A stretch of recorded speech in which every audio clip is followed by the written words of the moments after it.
Good evening. എല്ലാവർക്കും സുഖമല്ലേ? ഇന്ന് സൺഡേ.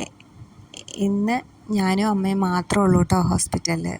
നോർമലി എന്നെ സപ്പോർട്ട് ചെയ്യാനായിട്ട്, അതുപോലെ അമ്മേനെ സപ്പോർട്ട് ചെയ്യാനായിട്ട് എല്ലാം അമ്മയുടെ അനിയത്തി, അമ്മയുടെ നാത്തൂൻ, അതുപോലെ അച്ഛൻ, ഇതുപോലെ ആരെങ്കിലുമൊക്കെ ആയിട്ടൊക്കെ മാറി മാറി നമുക്കുണ്ടായിരുന്നു. ഇന്ന് ഞങ്ങൾ രണ്ടുപേരും മാത്രമേ ഉള്ളൂ.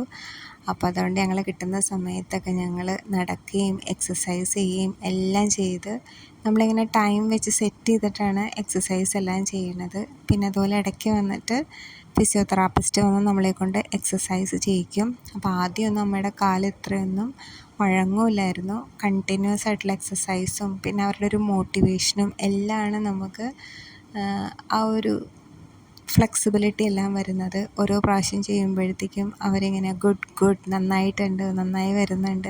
അപ്പോൾ അങ്ങനത്തെ വാക്കുകൾ കേൾക്കുമ്പോൾ എന്താ ഗുണം എന്ന് വെച്ചിട്ടുണ്ടെങ്കിൽ നമുക്ക് കൂടുതൽ ചെയ്യാനൊരു മോട്ടിവേഷനും അമ്മ അതിന് വേണ്ടിയിട്ട് മാക്സിമം ശ്രമിക്കുകയും എല്ലാം ചെയ്യും. അപ്പോൾ നീ റീപ്ലേസ്മെൻറ്റ് സർജറി ചെയ്യുന്ന ഓരോരുത്തരുടെ അടുത്തും പറയാണ്, സർജറി കഴിഞ്ഞു എന്ന് ഓർത്തിട്ട് നമ്മളുടെ ആ ഒരു പാർട്ട് കഴിഞ്ഞിട്ടില്ല. കണ്ടിന്യൂസ് ആയിട്ടുള്ള എക്സസൈസും നടത്തും എല്ലാം ഇതിന് ഭയങ്കര ഇമ്പോർട്ടൻ്റ് ആണ്.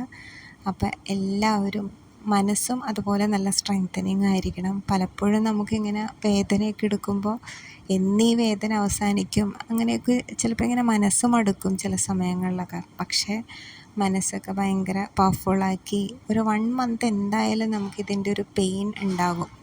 അപ്പോൾ അതൊക്കെ നോക്കി നമ്മളിത് ചെയ്തിട്ടുണ്ടെങ്കിൽ എന്തായാലും അതിൻ്റെ ഒരു സക്സസ് ഉണ്ടാവും. അപ്പോൾ അമ്മയ്ക്ക് വേണ്ടിയിട്ട് എല്ലാവരും പ്രാർത്ഥിക്കുക. ഞാൻ ഈ വീഡിയോ ഇട്ടതിൻ്റെ ഉദ്ദേശം എന്താണെന്ന് വെച്ചിട്ടുണ്ടെങ്കിൽ പലരും നീ റീപ്ലേസ്മെൻറ്റ് സർജറി കഴിഞ്ഞിട്ട് സക്സസ് ആയില്ല എന്ന് പറയാറുണ്ട്. അതിൻ്റെ ഒരു റീസൺ നമ്മൾ എക്സസൈസ് ഫിസിയോതെറാപ്പി പ്രോപ്പർ അല്ലാത്തത് കൊണ്ടാണ്. അപ്പോൾ അതുകൊണ്ട് അത് മാക്സിമം ചെയ്തിട്ടുണ്ടെങ്കിൽ എന്തായാലും സക്സസ് ഉണ്ടാവും. സക്സസ് ആയവർ പലരും അവരുടെ എക്സ്പീരിയൻസൊക്കെ ഷെയർ ചെയ്തായിരുന്നു. അപ്പോൾ അതുകൊണ്ട് ഞങ്ങളും ആ ഒരു സക്സസ് ആവും, ആ ഒരു ഫൈനൽ റിസൾട്ട് വരും എന്നുള്ളൊരു പ്രതീക്ഷയിലാണ്, പ്രാർത്ഥനയിലാണ്. അമ്മ ഒത്തിരി വേദന സഹിച്ചിട്ടാണ് ഇതെല്ലാം ചെയ്യുന്നത്. അപ്പോൾ എല്ലാവരുടെയും പ്രാർത്ഥന കൂടെ ഉണ്ടാവണം. അപ്പോൾ okay, thank you for watching.